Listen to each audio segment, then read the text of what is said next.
السلام علیکم ناظرین، میں ہوں خالد ارشد اور آج ہم بات کریں گے سوڈان کی حالیہ خانہ جنگی پر جس نے سوڈان کو تباہ کر کے رکھ دیا ہے۔ افریقہ کے دل میں واقع سوڈان ایک بار پھر آگ اور خون کی لپیٹ میں ہے۔ یہ جنگ اپریل 2023 میں شروع ہوئی جب سوڈانی فوج اور ایک طاقتور نیم فوجی تنظیم ریپڈ سپورٹ فورسز آپس میں ٹکرا گئیں۔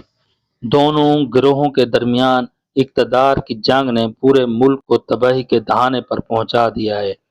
یہ سب اس وقت شروع ہوا جب 2019 میں سوڈان کے آمر عمر البشیر کو عوامی احتجاج اور فوجی بغاوت کے نتیجے میں ہٹا دیا گیا۔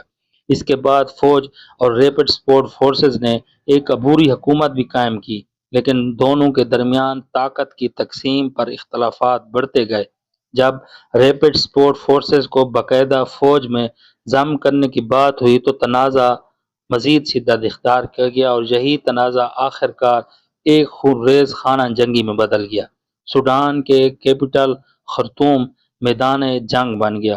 گولیاں، راکٹ اور فضائی حملے، ہر طرف خوف، بھوک اور موت کے سائے ہیں۔ ہزاروں لوگ مارے جا چکے ہیں، لاکھوں زخمی اور بے گھر ہو چکے ہیں۔ اقوام متحدہ کے مطابق یہ دنیا کی بدترین انسانی بحرانوں میں سے ایک بن چکا ہے۔ تقریباً 80 لاکھ افراد اپنے گھروں سے بے دخل ہو چکے ہیں، جن میں عورتیں اور بچے سب سے زیادہ متاثر ہیں۔